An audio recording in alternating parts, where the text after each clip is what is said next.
Hey everybody and welcome to Chew Stream where we talk about art and life as an artist. I'm your host Bobby Chew and I also have my co-host on here, the wonderful Masei Seki. Zbrush is being incorporated more and more into today's concept art and illustrations. Today's guest is artist Justin Goby Fields. He's been incorporating ZBrush into his concept art illustrations for years now. Justin has worked on such films as Iron Man 3, Dawn of the Planet of the Apes, Maleficent, Noah, the Wolverine, and many more. He also teaches his ZBrush slash Photoshop techniques on schoolism.com on the wonderful class Introduction to ZBrush with Justin Goby Fields. If you're catching this live, feel free to ask us questions in the chat, but make sure to write the word question in big capital letters so we can see them easier. If you're listening to this pre-recorded and would like to catch us stream live, look up the words Schoolism Newsletter and sign up. You'll get helpful free videos for artists, notifications of live streams like this, free tutorials, and news from the Schoolism newsletter. So remember to sign up. And without further ado, here is the wonderful, the talented Justin Goby Fields. And welcome, Justin. Welcome to the stream. Hey, how's it going, guys? Right on. So, and of course, welcome to my wonderful co-host, Masei Seki. Hey guys. Hey Justin.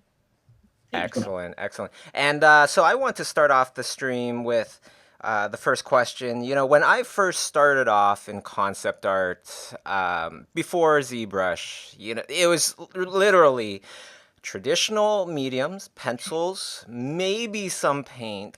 We were already transitioning out of that kind of thing. Heavy into Photoshop, maybe some Illustrator if you're doing, I don't know, like totally 2D animation. But nowadays, with concept art, you know, Photoshop is slowly becoming not totally enough. Still necessary, but not totally enough. So I want to start off with the first question of where do you see concept art going? You know, where is it going towards, and how do we get on the train?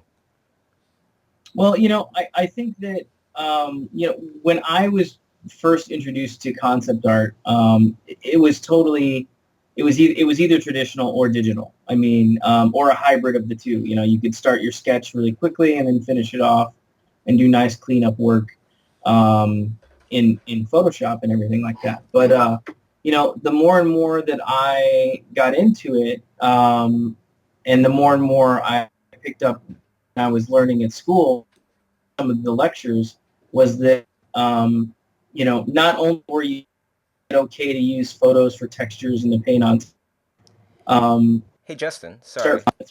sorry. The connection's getting a little hairy, so I'm gonna turn off my video. If you could turn off your video too, because Okay.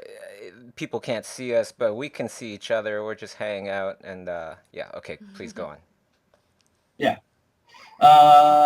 So yeah, I mean, when I was going to school, I definitely noticed the advent or the more behind the scenes usage of using 3D as a base, to either sculpt or the paint on top, or to, even if you're doing environments, to do rough blockouts for your paintings.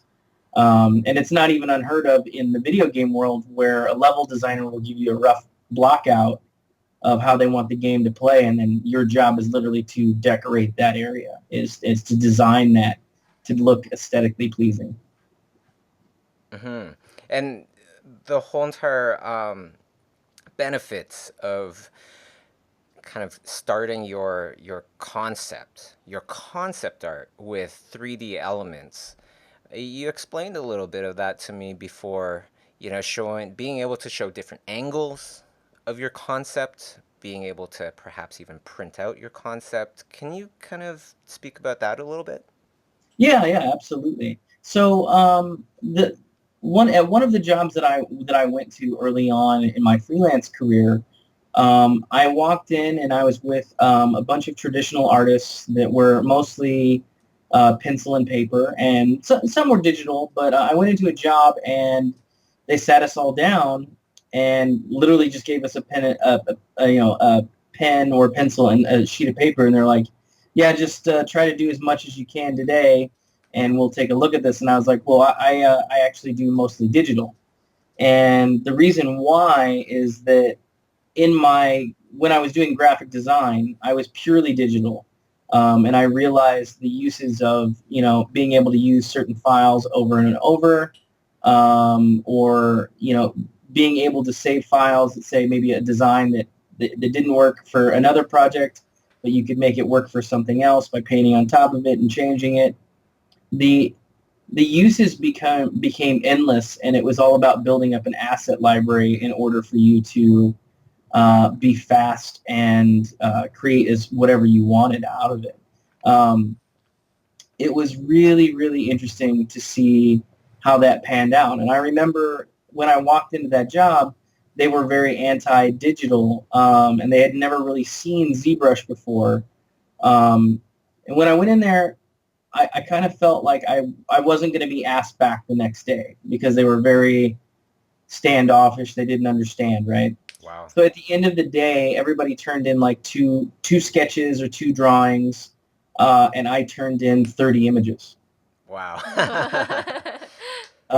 Unfortunately, those people didn't come back the next day, and then it was just me. You know what I mean? They didn't understand how fast I was doing things in that regard. And I look at it as, you can sculpt out your rough objects, or you can quickly block in your shapes and use it as a way to get your value and your shading and your lighting for free. And then you just paint on top of it, and you can cover almost every angle this way. Or you can just focus on the top portion or the face. I'm a big advocate of, if you can't get the head of the creature and the shoulder and the torso to work, nothing else matters. Like, you can always make the arms and the legs come together, but when you're designing the look of a creature, I always usually stick to portrait mode first to better feel out what the client is wanting. One of the listeners is asking a question: can the Schoolism ZBrush course apply to ZBrush Core? What is ZBrush Core? So ZBrush Core is I don't want to say lesser version of ZBrush. It's a slimmed down version of ZBrush that's a little bit more affordable. However, I will say in the course that I teach, you need the full version of ZBrush. Okay. Cool. Well, yeah. For those of you that have been watching what I've been doing, over the last year, you would have seen a bunch of ZBrush get incorporated into my paintings and such. That's because of you, Justin. So thank you very much. I'm just happy that you enjoyed it. That you found it fun. I didn't like. That's kind of an understatement. I was like, hallelujah, because I've tried a few times to learn ZBrush, but it's kind of like, if you're learning Photoshop but you're not learning it from an artist, how well are your digital paintings going to be? But ZBrush has so much more in its interface, so it becomes even more important, I found, to actually learn from another artist that knows ZBrush and learn how they use ZBrush. So love the class, highly recommend it. Now, if we could go to just a general art question. Sure. Diane asks, how do you keep your creatures looking organic and lifelike? Reference. But if it's like an alien, right? A lot of people ask, how do you reference that, though? You can't reference that. So what would be your kind of answer to that? So when I mean by reference, I mean, like, look at, if you're trying to come up with, say, an alien that lives in a maybe mostly oceanic environment or something like that, most of your reference should be pulled from creatures that live underwater, right? So you can go around and just kind of spend, I like to spend sometimes a half a day to a full day just getting inspired and looking at reference and putting that all together. It also helps me kind of guide the client into a more realistic version of what they're imagining, and it usually always helps solidify that in the very beginning. So when I say reference, I mean like, looking at skin textures, looking at colors, looking at everything else, on aquatic creatures, because we are, creatures that look for patterns. We look for realism. Um, and if you're just trying to make up the realism on the fly, you don't get the results that you want, right? And that was the way for me when I first started out. I thought I had to, be 100% creative and come up with everything for my imagination, and that's extremely daunting. But the moment I was, understanding the fundamentals and really taking time to put together a reference board, my work skyrocketed to be photoreal. And it was just like a hurdle that I went over. And I think I even have some of those older, I think, sketches on my Facebook. But when I started to use ZBrush as my base, my work just, I don't know how to say it. It went into a different level. I was able to understand lighting and value and shapes better by sculpting out the shapes than trying to draw them from memory or to infer them from other things. And I feel that by sculpting, it actually made my drawing and my sense of composition even better, just because that's just how I learned. That's funny because I was the exact opposite. My paintings and drawings really helped me in your course because I knew how I wanted the painting to look in the end. It's just I'm dealing with a sculpture, so that's really cool. Uh, the reference thing, definitely like organic and lifelike things, they Mm-hmm. come from the subtleties when you really Abs- think about it, right? Like the subtleties of the skin, and then all of a sudden I'm like, yeah, that feels familiar. I know what that texture is about, that subtle, shininess to the skin or whatever. Um, and same thing with posing, even. If you have stiff posing, it means you don't have any subtleties and it's just very basic and it doesn't look good, Absolutely. right? But I have a question about because you do a lot of freelance, right? And Yeah. you're doing it from your studio, or do you go in house, or is it kind of like both? It's usually a mixture of both. It all depends on the client. If it's a client that has worked with me before and they know that I have everything set up here and that I'm just faster by working out of my studio, um, they'll just let me work from home. Sometimes if it's a brand new client, they kind of want me to go in and see that. But it's funny because every time I go, sometimes it'll take forever to get the right version of software up and running, and then I got to get all my presets loaded. Or Hmm. sometimes, due to security, they won't let you even bring assets and models from outside the shop. So you have to kind of almost start over. Like Uh, sorry, like that show Narcos or like drug dealing shows. I almost picture that like everybody in their underwear working on computers, making this like super top secret thing. Sometimes it's like that. Sometimes you're working on a computer that has no internet access Mm. because they don't want you to share the work or send yourself the copy of the work so you have, what I mean? Like some places are Have very you strict. have you heard about typewriters coming back into fashion because of that? Because it's totally disconnected. I've wondered that. I've wondered if that would be a thing, but I don't think so. I I've don't I've think actually I've heard about that. That's why I was mentioning it. Yeah. Um, but it's more in like law practices and things like that. But who knows if it's gonna that that seep in. seems that seems more viable than the entertainment industry to me. Yeah, I only heard about that because I heard about this 80-year-old typewriter repairman that's all of a sudden got so much business he doesn't know what to do with it anymore because nobody knows how to fix typewriters, right? Yeah, that's great. Now, There's something about that, like it was funny. When I was in high school, you could actually take that as a class, typewriting. oh yeah, Oh I yeah. did. I I remember that did, too. totally. Oh, thank goodness you remember it too, But this Masay. was like elementary. I don't know if Oh, okay, shit. that.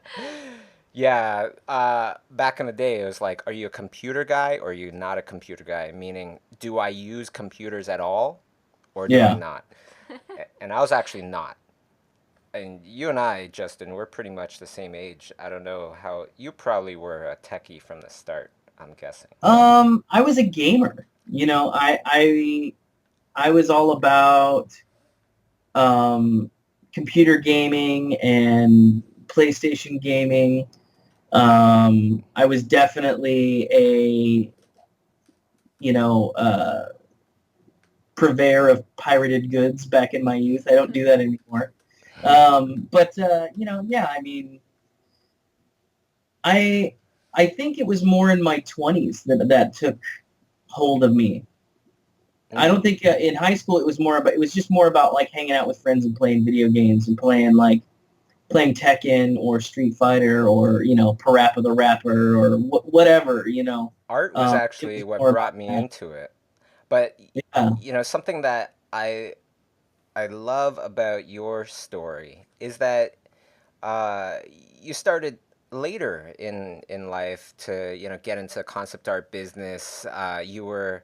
You've also even in your 20s, you at a point you were delivering pizzas, Oh, absolutely, right? And a absolutely. lot of the people that ask these questions all the time, they're asking, I'm 29, I'm 30, I'm 40 years old.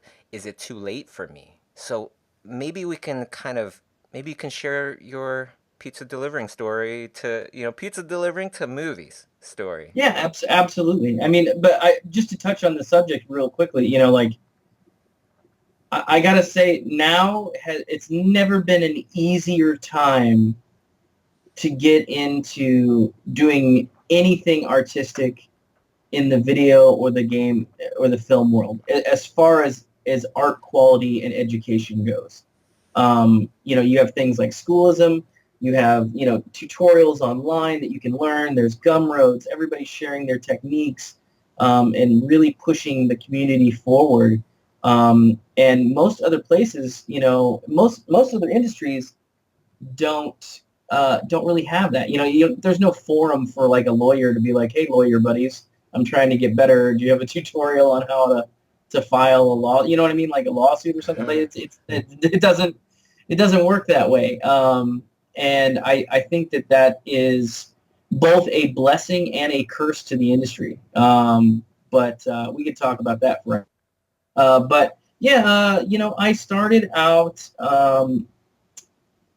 I really wanted to be a comic book artist when I was in high school. That's all I would do. All I would do was draw comic books or comic book related things. Some of my favorites were Jim Lee, Todd McFarlane, Mark Silvestri, Joe Quesada. All the just legendary guys that are amazing in the comic book industry. And where I was living in Springfield, Illinois at the time, and I couldn't go to school and learn that. Like, the most that I could do would be life drawing, and then everything else was career-based, whether it was doing advertising or marketing. And for the longest time, I started out doing most of my stuff for marketing or for restaurant menus. That's how I got started doing most of the Photoshop work. And doing website design. And then the market crashed, and I had literally spent all my money pursuing that, and it quickly became, like I could make money doing websites, but I could make more money just being a delivery driver. That's how Wow. quickly the market has dropped out of that. Um, and if we're not careful, it will happen to the illustration world if we don't get all on the same page. But um, that's another story. But after that had happened to me, I gave up. I gave up doing anything artistic for 10 years. I didn't pick up a pencil. Maybe once in a while, a buddy of mine would convince me to do his album cover or something like that. Or say my brother was doing, he had um, a music production, and he was a musician himself. So in order to help him out. I would do a lot of his album covers, and I kind of fell back in love in doing some of that stuff. But I never really thought that I could get into it as a career. And I had a friend of mine who currently works at Weta now, essentially send me a letter saying, I know you're capable of doing more, and I know you're miserable being a pizza delivery guy. Here is a Wacom tablet, a DVD on how to draw robots, and a book called The Skillful Huntsman.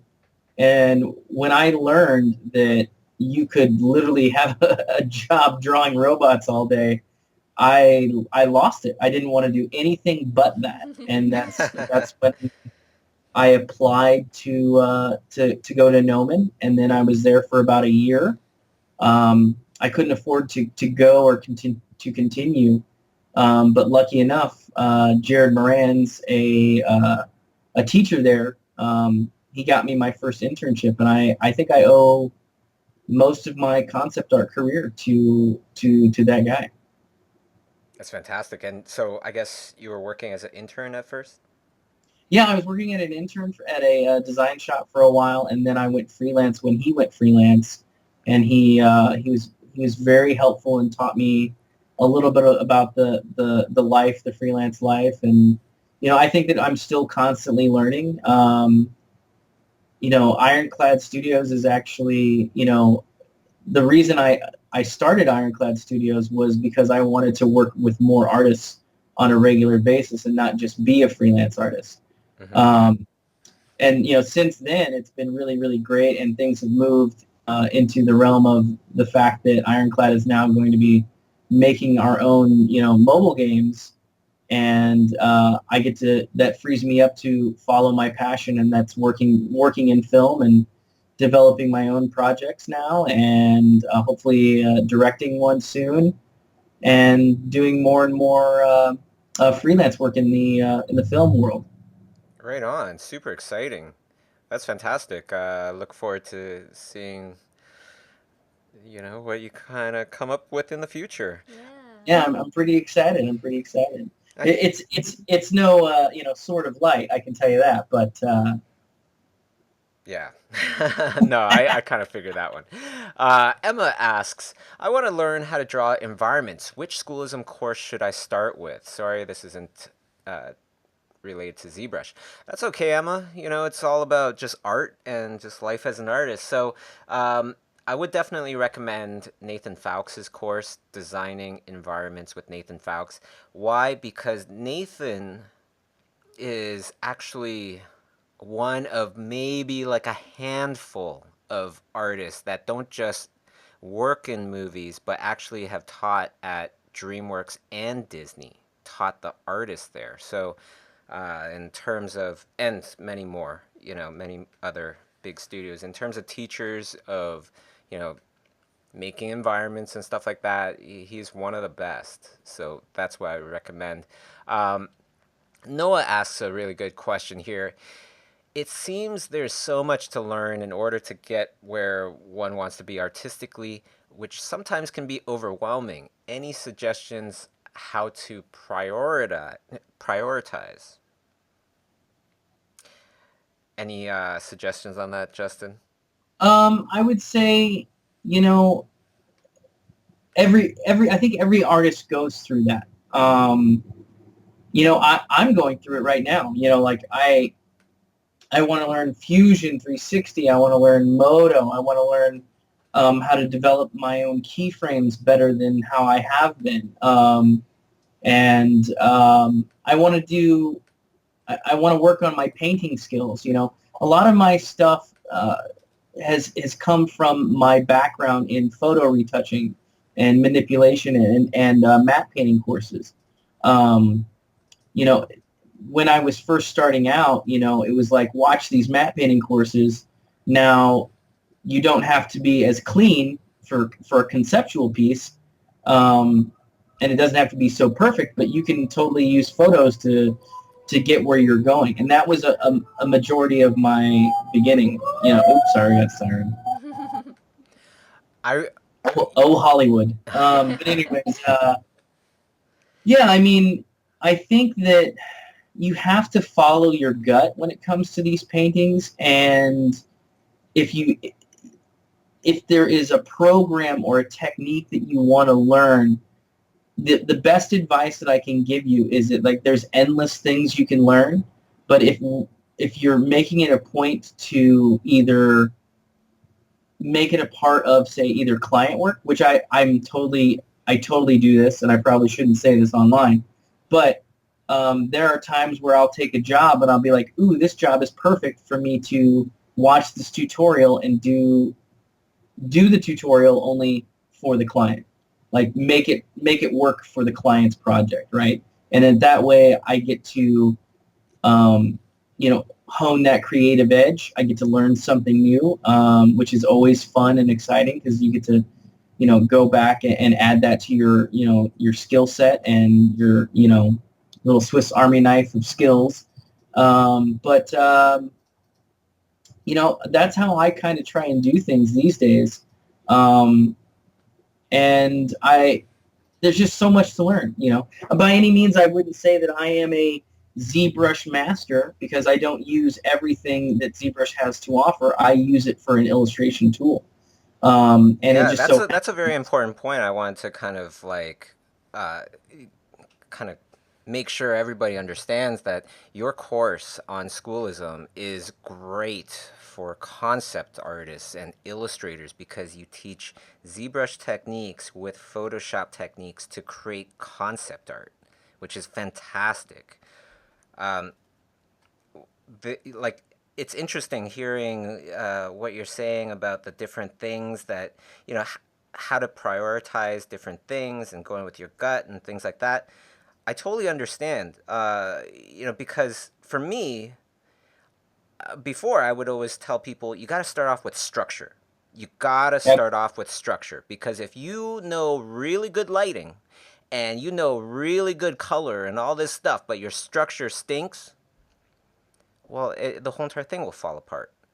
Yeah. And even like Craig Mullins, painter of painters, the artist, of artists, he A talks about legend. drawing so much that you wouldn't even, he talks about shapes, talks about structure, talks about drawing as being the most important thing. And this is Craig Mullins, that everybody knows him about his paintings, And if you think about it this way, right, you take away color. Some people, they can't see color, but they walk around okay and, they can find their way and all this stuff, even though they might be completely colorblind, can't see any colors. And then you take away light, well, then what do you have left? I think you still kind of have structure. When you turn off the lights and you're in your own home, you kind of know how to get around because you kind of have this map of structure around in your head. And I would like to think that blind people especially know, can kind of sense structure, see structure in familiar places. So that's why that, for me, would be like the number one thing to go for first. But, 3D Oh, yeah. programs do that for you. Mm. That's the thing. Yeah, there is that, and I think that we're getting into an era where that's kind of dangerous. Foundation is still absolutely key, and I think that by me drawing like comic book characters and creatures and all that kind of stuff helped me figure out what I wanted to do and how to use that to my advantage. But there's so many times where you could just tell that somebody's foundation isn't where it should be. And then there's some people where you'll be like, oh my gosh, I can't believe you created, like, this is amazing. And then they'll show you their sketchbook and it's just there's no foundation in the sketching, but they know how to paint and they know how to use the tools in order to do the things that they do. I think it's very important to understand that, like, that a lot of concept art and all these tricks of the trade, these were time savers. These were money savers. That they weren't designed to make you a better artist. They were there because you could use them to speed up your workflow and almost live a normal life. You know what I mean? Like you could still go home and not have to be painting all night in order to meet deadlines. Well, Um, something that is kind of clear as day, that I'm sure you agree with me, is that technology has made some people way less productive, and then some really, really productive. So it's kind of like what you're saying, like how do you use the tools? The tools will not dictate how you will become. Mm, correct, that's a good one. correct. And now with the advent of 3D printing, um, it our digital art is becoming physical. Yes, which is super neat. I would love to, one of my dreams is to make a creature that I come up with or whatever and just make it super stinking real, airbrush the crap out of it and, you know, paint it up and everything and then stick it in the forest somewhere where, it looks like it lives and then just set up shop with my little, duck hunting camera or something and just wait for people to see it. Oh, absolutely. I cannot wait for the day. Well, I mean, I guess you can now if you know a little bit about prop building. If you 3D printed out a mold of your creature, it's mostly a hard resin, right? But once you make a mold out of that resin, you could put a wireframe inside of, a casting out of a rubber creature, and then you paint that. Then you could pose him however you wanted and then put him into the real world and do an entire book of photos like that. I believe Alec Gillis did an entire book like that where he used all of his practical model building and creature building to make a entire book about a explorer that was trapped on an alien world. I think it's called Worlds, but that was really, really cool. Um, for sure. I mean, there's all kinds of ways where the blending of the digital realm and the 3D realm and printing is just getting really, really good. Currently for my IP that I'm working on, when I'm designing these things, especially with the new Zbrush features, I'm doing my concept model, and at the same time, by spending an extra few days on it, I have a working toy that I can then print out of a 3D printer with joints and everything. And to me, it's never been more exciting for that. Like I can't wait to hand my nephews, custom, figures that are mine, that are my characters, to see if they like them, to see how they would play with them, and it's just, that's exciting to me. I can't get over it. It's such a trip. When you've sculpted something and then the next day it's in your hands, it's just, it changes everything. You open up your mindset to do a lot more things. We're kind of an eclectic group of nerds over here at Ironclad, and we've been developing a bunch of building sets and matte painting accessories for 3D, and we came up with the idea that we could kind of shrink those down and use those for miniatures.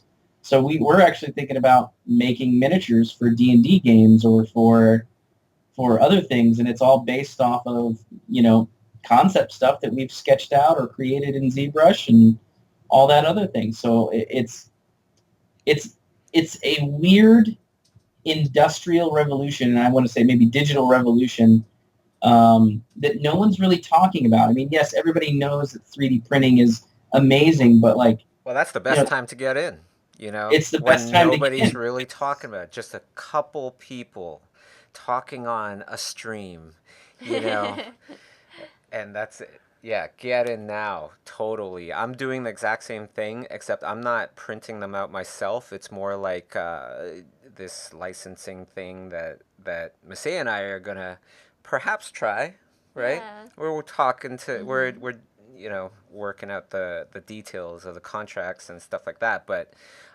to be able to design something and then sculpt it in ZBrush and give them the file so they won't screw up the sculpt, you know, Yeah. That's a huge thing and a huge time saver. Huge. Now, Absolutely. you were talking about IPs, and I wanted to go to this question from Oscar because he asks, "Hey, Bobby, Masay, Justin, greetings from Costa Rica. Hey, what's up, Costa Rica? How do you put out there your own IP? How do you sell it in an appealing way?"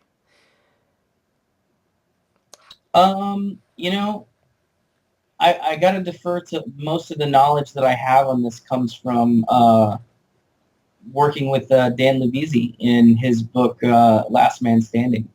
Um, you know, I was working with him at Section 9 for a little bit, and I was mostly doing client work, and I watched how in love he was with his process and getting to work on his own thing, and that is definitely what inspired me to create Ironclad Studios and do the same thing. In order to get it to sell, like I would say that should be in the back of your brain. You know what I mean? Like that should never be the focus. If you're trying to tell a story or you're trying to create something, yeah, I mean, you want to be able to live off of it, but I feel that like if you worry about that in the beginning too much, the real golden material won't shine through, right?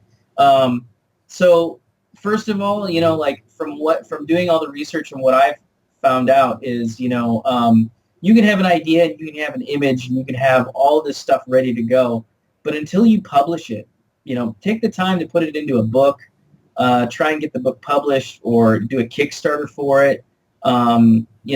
When it comes to negotiations, if that's in the creation of, say, your IP, you have a lot more leverage when it comes to selling it, right? If you just have a script and a few images, you're not going to get the same deal as a published graphic novel. The published graphic novel or book or whatever is you're always going to earn more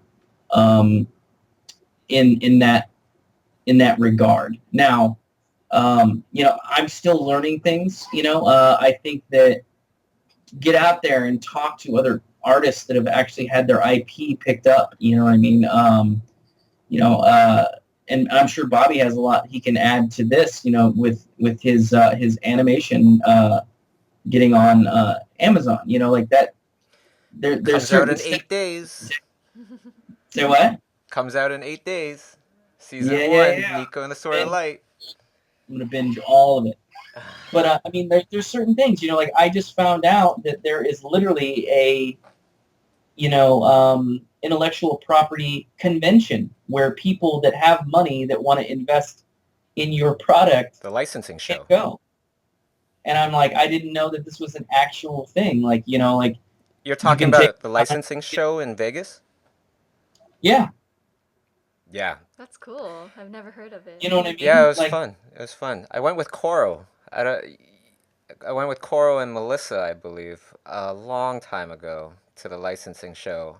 It's like Comic-Con on steroids because every Is booth, it really? Wow. every booth is like, 5 figures, 6 figures to construct that booth and to make, it's hardcore. But the thing is, you're not trying to sell one book, for $20, $25. You're trying to sell a deal, an order for whatever it is, a license to make whatever it is you made into rugs or backpacks or whatever. So it's the big league. And if people can see that, and like I was saying, earlier, like with doing digital paintings and putting a book together and putting a story together, backed with, realistic maquettes, whether it's a stylized or, photoreal type of adventure or product that you're trying to do, I fully plan on going next year with, a book done with a life-size statue made, of my character, or a maquette style that, we could possibly sell as collector statues, or, Hot Toys styles things. There's all kinds of things that you can do using the same file.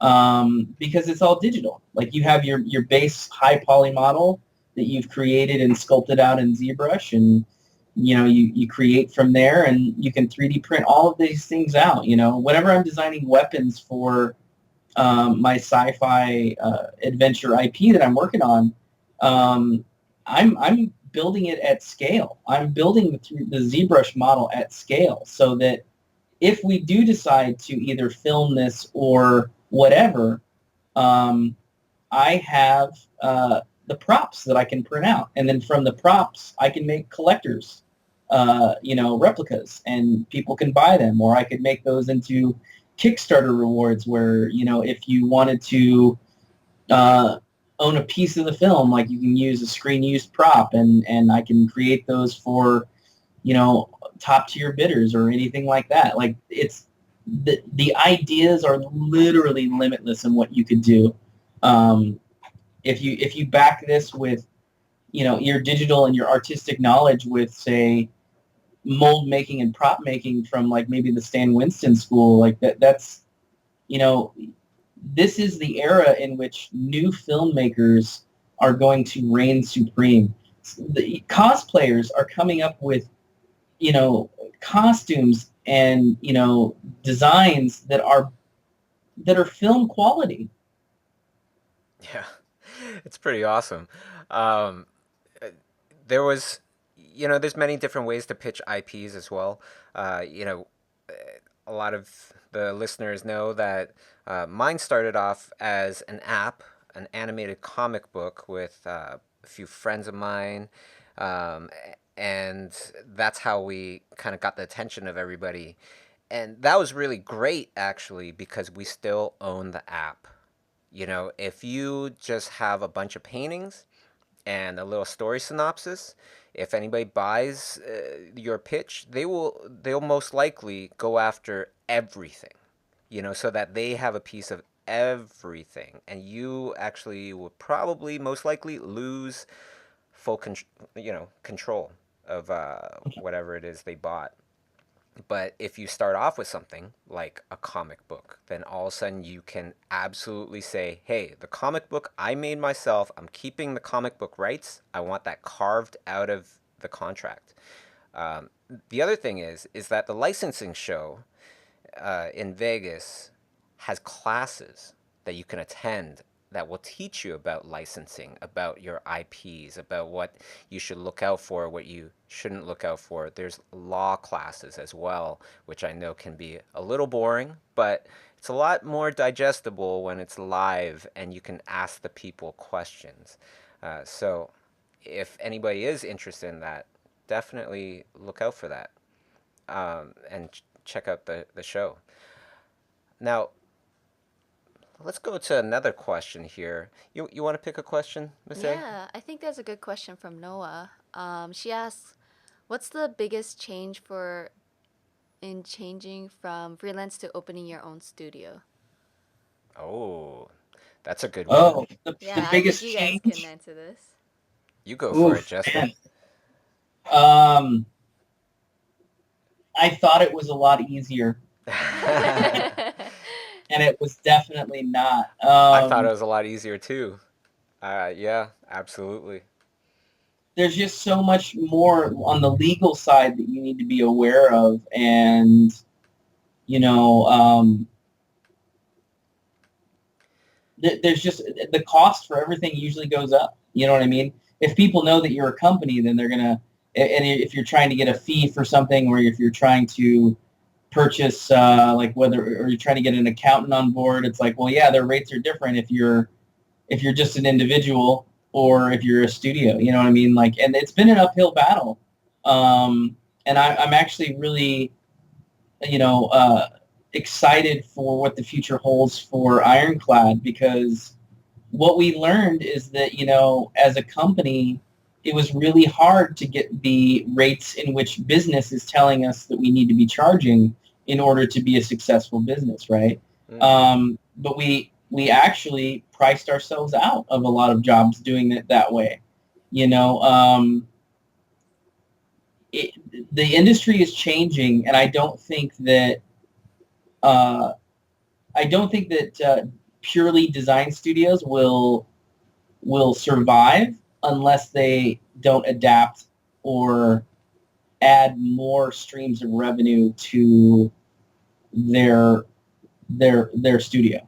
And I think that by us changing and going more into doing mobile video game work and also visual development on the side, it takes the pressure off the visual development side to pay for the whole studio, to pay salaries and to pay other things and have a little bit of job security.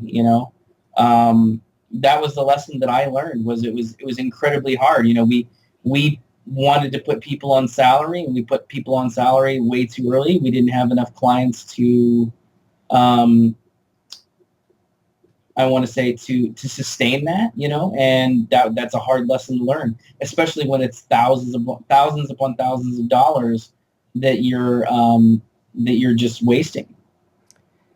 Yeah, I'd say one of the big things that we avoided, which turned out to be really good, is avoiding to just try to get our company as big as it can as fast as we can. You know, Oh yeah, the company grew because of necessity, because there was too much demand over here or over there. That's the only reason that we brought on more people. So in the end, everybody has a very secure kind of place in the studio, a very secure, like very concrete purpose, and hmm that allows us. That's what has allowed us to have salaries for everybody. Not only that, but um, everybody kind of has a backup plan. If we don't have any yeah, jobs, then we know what to do, to sustain and to justify still having, this employee over there or that employee over here. So that was really good too. Something that happened to me in college was I saw two of my teachers get laid off during my graduating year. hmm And then seeing them prepare their portfolios for the same jobs that recent graduates are, going for as well, I was like, holy smokes. Yeah, you know what? Um, Contract to contract can get kind of dangerous. yeah, So to back up your point, Justin, one of the big things that I started to think about when we created our studio is that we don't want to try to go after that big client and cling on to that big client, and then that's how we make our living. We do want big clients, but we want to spread out as much as we can, like an octopus, like a little bit of revenue coming in from prints, a little bit of revenue coming in from schoolism, or, destination workshops or whatever. And the arms that get stronger, you feed them more stuff, right? And the arms that shrivel up, you cut them off, pretty much. absolutely, absolutely. Yeah, there's a really good book out there for the listeners, The Pumpkin Plan. It's a really good business book. Just very, it's very applicable to any kind of business. Now, let's see here. What's the next question? Let's go to Daniel. Asks, how do you get into the industry with a specific goal, like being a creature designer? Now, this was also something that Justin kind of touched on a little bit of just kind of doing the things that you wanted to do before you even got jobs to do them, right? Like you're already making, and you still make all these things. You just kind of do whatever you want to do when it doesn't drop in your lap. You just start making stories and you start making IPs and games and who knows what else, right? Yeah, it comes down to, look, if you're not getting, and this may seem really, really harsh, if you're not getting calls or you're not getting work as a creature designer, then the real answer is you're not good enough yet, which means you need to just keep plugging away, keep doing personal stuff. Like I want to get into costume design, so whenever I have a spare moment and there's no work in, Like I'll do a Power Rangers suit, or I'll, do something. I'll be inspired to go maybe do a Spider-Man suit just to see what I can do, and I think that it by doing that and furthering your skill, it just makes doing what we do more viable and more a realistic goal. If you're going to go in there and you're going to be like, oh, well, I just want to be a creature designer, well, you can, but you better be better than Neville Page, Carlos Huante, and everybody else. You know what I mean? Like, because if that's all you're going to be doing, you got to bring your A game every day. I'm a big advocate for the 10,000 hour rule. If you're not practicing or honing in your skill, or trying to learn something new, or activating, more knowledge, or pushing your skill level, you won't get work. You will not get work, and you will not get noticed. You have to put in the time, and you have to put in the work. If you just want to do creature design, I'm not trying to say you can't do it. You can, but be prepared for the realism that there's a lot of other people that want the same thing as you. So you have to stand out. I love that. And I want to add to that too, 10,000 hours, time plus effort plus smarts. If you're not studying in the right way, if you're painting, like, I don't know, like a brick, and you've been studying bricks for 10,000 hours, you're still not going to get much of a job unless you study buildings with that brick, or just more. Just think smart and work hard, put in that time, you'll do fine. But the ultimate antidote to all of that is learning. If you are a person that is constantly learning, you got the force field around you, and you'll be fine. I guarantee you that, because how many people keep learning after school? Beyond that, when they already have their first job, so many of us quit learning, and we think, oh, I'm just going to learn from the job. But you will. You will learn from the job. But if you're actively going out there with lessons and all that stuff, then you'll learn way more, way faster. Oh, absolutely. And like I'm currently hooked on watching the Defiant Ones on the HBO, and it's relating to music, but it can relate to any field. It's they were talking about how Dr. Dre would spend every waking moment in the studio. He was always first to arrive and last to leave. And the people that he would work with over and over, are also of that caliber. They wouldn't leave until he left, or they would, if they felt like they were capturing the moment and they could work, and do their things for 14 or 15 hours a day, or longer, then that's what you have to do, because passion rewards everything. It rewards you in life. It rewards you in skill.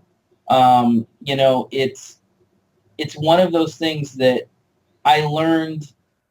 I'm not trying to say that I was ever one of those, but I definitely tried to last year try to make it more of a habit to start and stop at a certain time of day and go home by a certain amount of time, right? And what I learned was my creativity, and my idea workflow or inspiration doesn't work like that. Inspiration doesn't get up at 8 and end at 5. If you see something or you think of something and you want to get in there and you want to paint and you got to do it, you got to do that. And the only problem that I've learned with that is that if you don't have people around you that are of the same caliber or that understand those things, um, you may lose friends. You may lose relationships over that.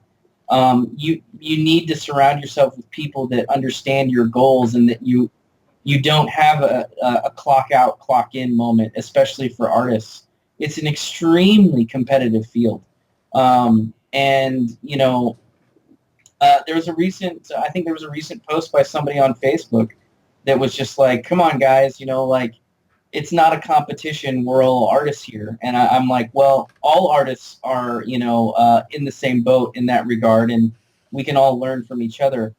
But to think that it is not a competition on a level is the worst mistake you could ever make. Now, Masay, you have a boyfriend that isn't an artist. So like Kay, obviously she understands what we go through, and she goes through it with me because she's an artist and everything.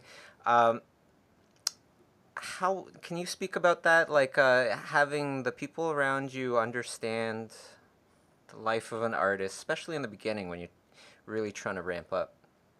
Yeah, I think it was kind of hard for me in the beginning because I think for him, especially for him, he didn't really have any artist friends. So the idea of me like constantly doing art was kind of, he was confused at first because when I told him, okay, on the weekend, I'm gonna do art, and he's like, but it's a weekend, like you're supposed to relax.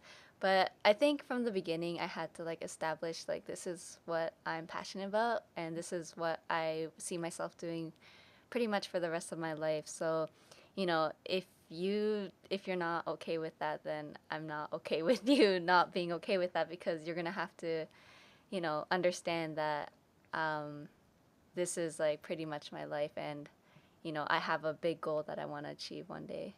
Yeah. Yeah, so it's definitely like the beginning, and I'm really lucky that my boyfriend, understands like that I'm always on all the time trying to, you know, do art, think about art, even on my days off. So, but I think at the same time, it's kind of good for him because I think I motivated him to do VR stuff. Oh, cool. Yeah, so he's taking his own like lessons and everything. So Oh, it's rad. yeah, I guess I'm a good influence to him. So hopefully, like for people who wanna have people around them to understand their passion, they kind of just have to give that positive energy. Because if you don't, then people are gonna be like, "What the heck? It's only art." Yeah, that's very true.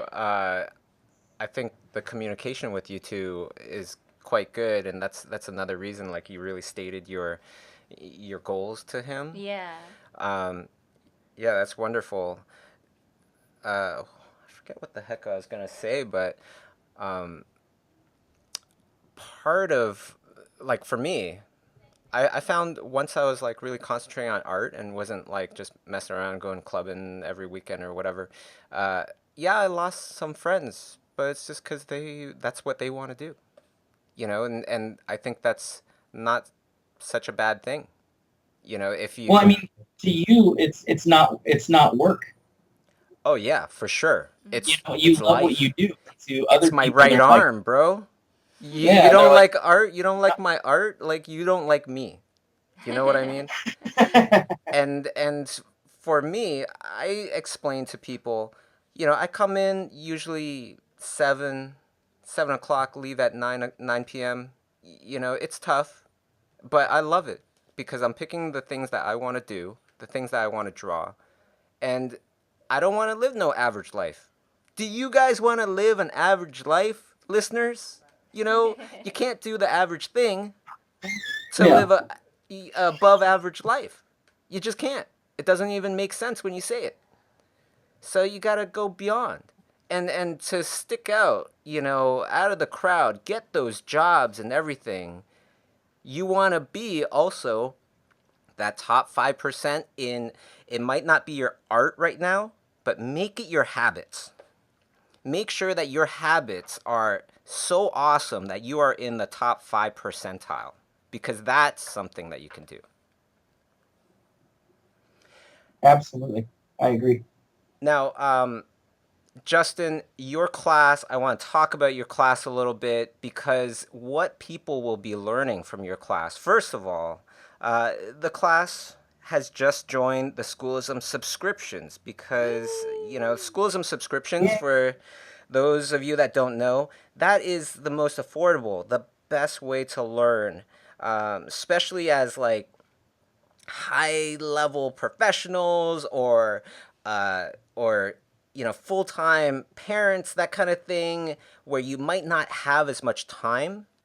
Schoolism subscriptions is $15 a month. So even if you are just on this course for an entire year, that course would cost you less than $200 altogether.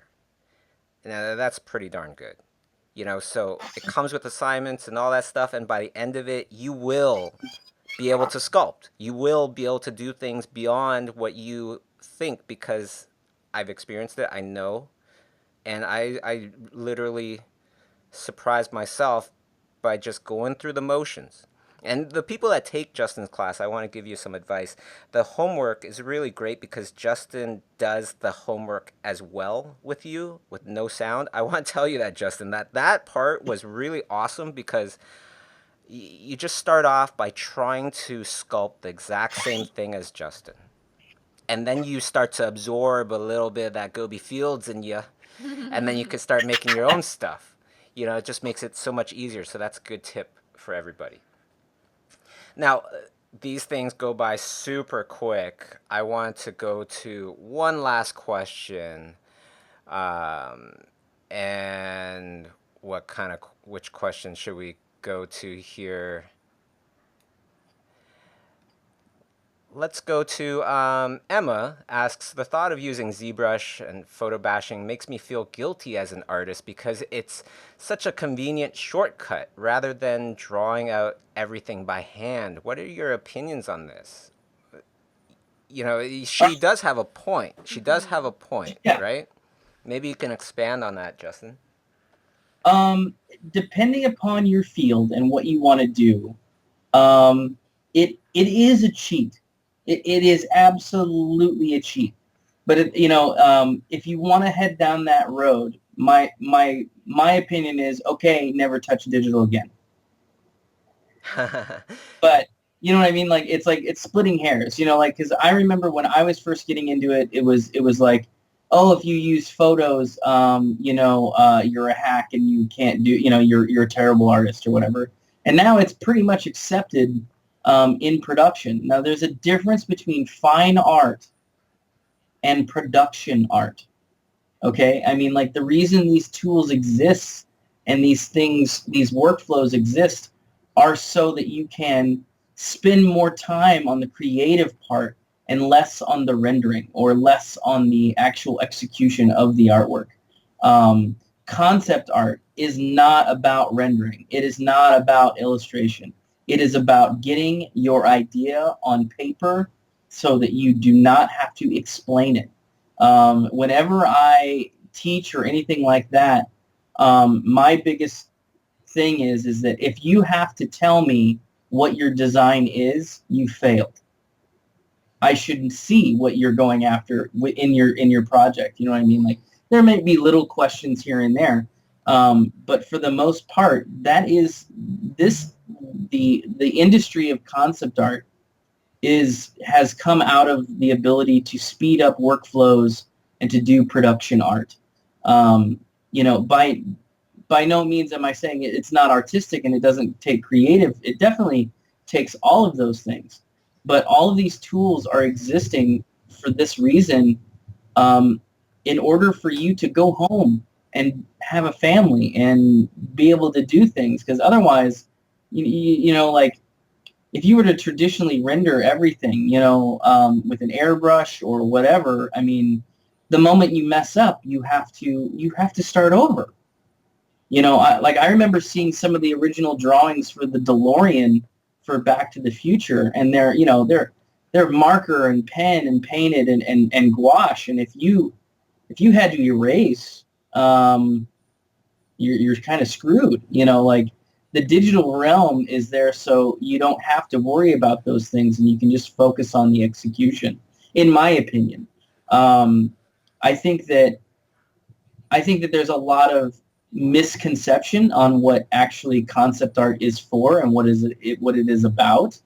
And I think that it's a buzzword in the illustration community now because Totally. it feels like it's a rock star status, and it really isn't. It really isn't. I almost feel Don't get me like people that do like stuff that they can't really finish, they just go, it's concept art, Yeah, yeah. speed painting.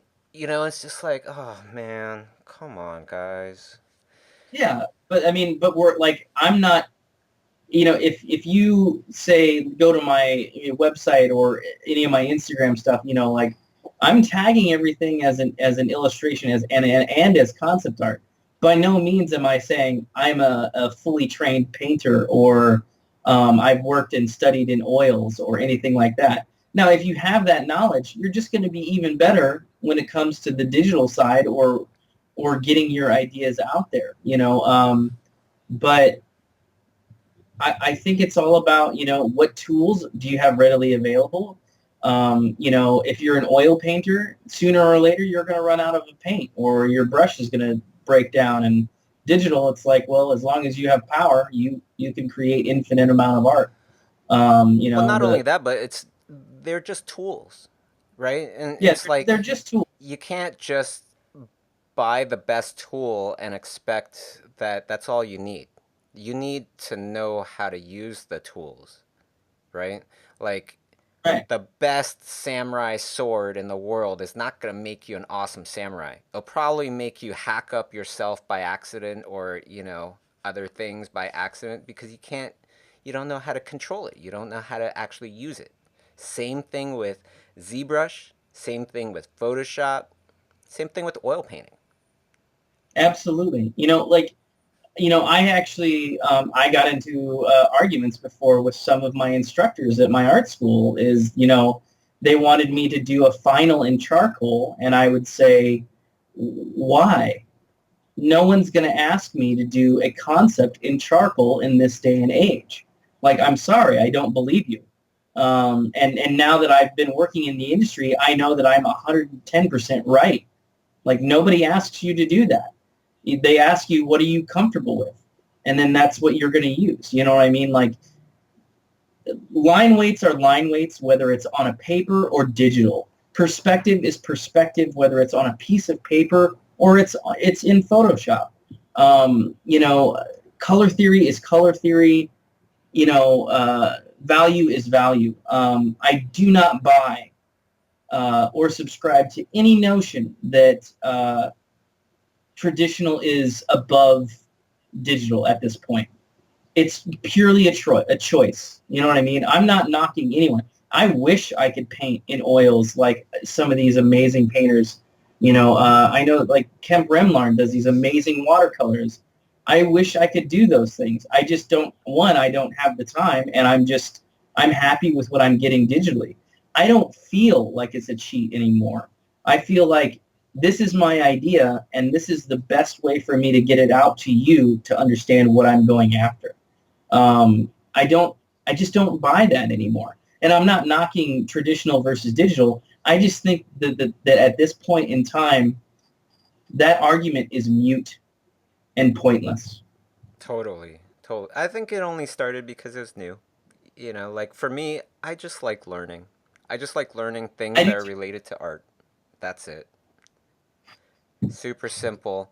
And that's all the time we got today. So I want to thank my buddy Justin for hanging out. Thank you so much, Justin Goby Fields. Any And anytime, of guys. course, Masei Seki, thank you very much for hanging out. You can Yeah, follow thanks, both of guys. them on Instagram. I left a little credit or a little username at the corner there, and you can follow me at Digital Bobbert.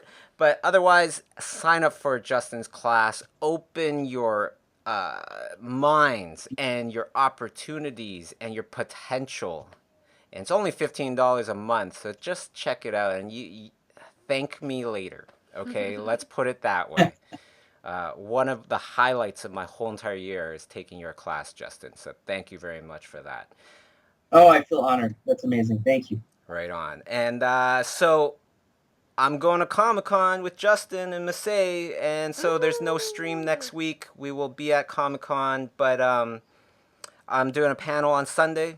Look out for Nico and the Sword of Light, and Justin, say hi to Justin. yeah, And Justin's doing a demo at the Schoolism booth. ooh, Yeah. Yeah, that's live and gonna be. Oh interactive for yeah. reals. That's fantastic. So You guys get a sneak peek at the IP that I'm working on. Oh, there that's you go. good. That's a good reason.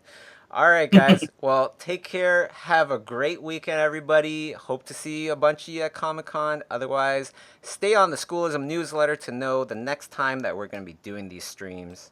And take care. Take care, everybody. Subscribe to this channel so you won't miss out on the latest artist interviews, tutorials, and other news/advice made especially for the art community.